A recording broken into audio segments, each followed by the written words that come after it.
Hey everyone, welcome to the Zone of Tech. I'm Daniel, and this is an Apple TV. And in case you've seen the Apple event or you've watched my live stream, you probably know that there's a new Apple TV coming soon. Now, it only comes out in October, but it's incredibly powerful. It comes with series support, you can play games on it, and here are 5 things you need to know before buying one. Enjoy the video.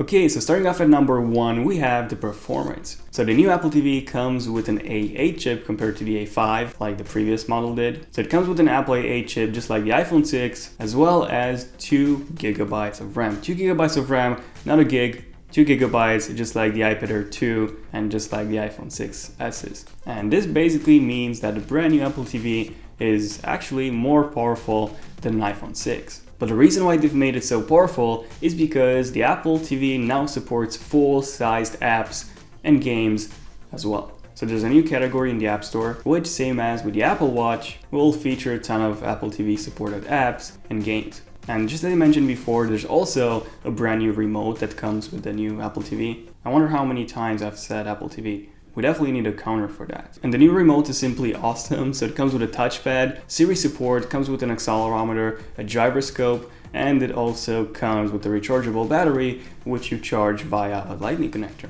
So no more buying any external batteries. And the battery is supposed to last you for a couple of months, which again is pretty cool. The new remote is basically the main way of controlling your Apple TV. However, you can also use your iPhone or even iPad to control your Apple TV games. And in case you're wondering, yes, there are a few third-party controllers that are actually coming to the Apple TV.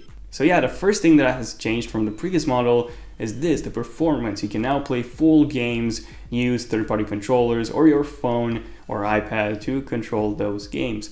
And you can do that on your full-size TV. So yeah, the previous model didn't have an app store. Well, now this one does. So this is the first thing that you should know before buying the new Apple TV. It's incredibly powerful, and now it's essentially a game console as well. Although don't expect to play any Batman Arkham Knight on this one. The only games that you will be playing are going to be mobile games. So basically anything that you can play on your iPhone, you'll be able to play on the new Apple TV as well. So no Call of Duty or anything like that. Now the second thing that you should know is that the new Apple TV has been redesigned, but not in a good way. So now it's both taller or thicker, depending on how you put it, and heavier than the previous model. So it's 35 millimeters tall versus 23 millimeters and weighs 425 grams compared to just 272.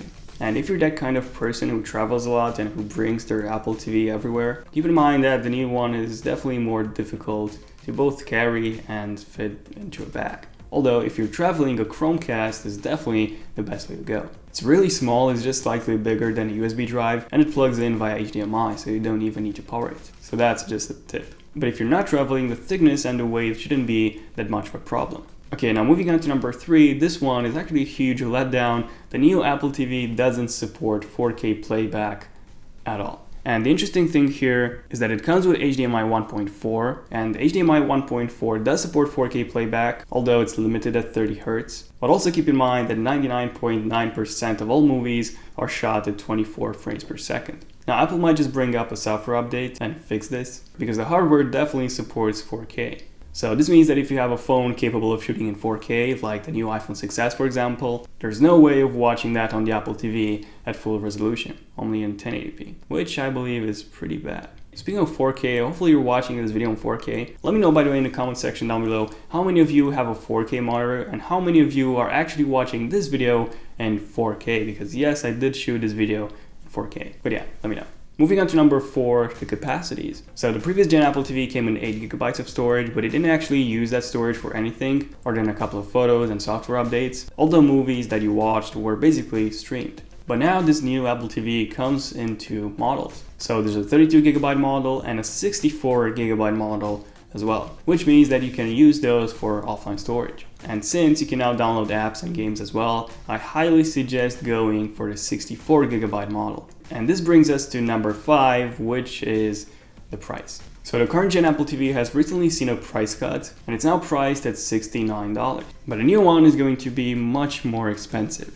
So $149 for the 32GB model and $199 for the 64. So this is definitely the most expensive setup box yet. But in the end, the question is, do you actually need an Apple TV? I mean, if you have a computer, if you have a laptop, you can simply connect that via HDMI to your TV and play all the movies from there. And if you have a console, you can play some Epic games right on your TV. Games which are definitely not playable on this. So it doesn't do anything new. And before I leave, I just want to mention one more bonus feature, and that is the streaming service. So in case you've seen my September Apple event What to Expect video, I said that Apple is going to announce a brand new movie streaming service, most probably called Apple Movies. And Apple hasn't announced anything yet, but it's definitely going to happen. I'm not exactly sure if it's going to come to the current gen Apple TV or just the new ones. My guess would be both, but that's coming as well, most probably in October. I think they'll announce this at the Apple event. Because yes, there's going to be a brand new Apple event in October for all the new Mac announcements. So that's most probably when they're going to announce that streaming service. And yeah, there you go. This was basically it. These were the 5 things or 6 things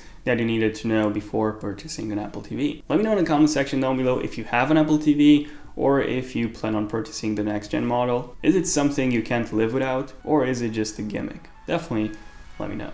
So yeah, this has been it. Definitely feel free to give this video a thumbs up if you have enjoyed it. And depending on your feedback, I might be making some more videos like this one, some more 5 things you need to know before purchasing a device. Also feel free to subscribe to my channel for more epic videos. Oh, and don't forget to turn on email notifications on both desktop and mobile platforms. On mobile, just by clicking that bell icon next to my channel, so that you're notified when a brand new epic video comes out. Thank you all for watching this video. I'm Daniel, and I'll see you in my next one. Zen of Tech, signing out. Cheers.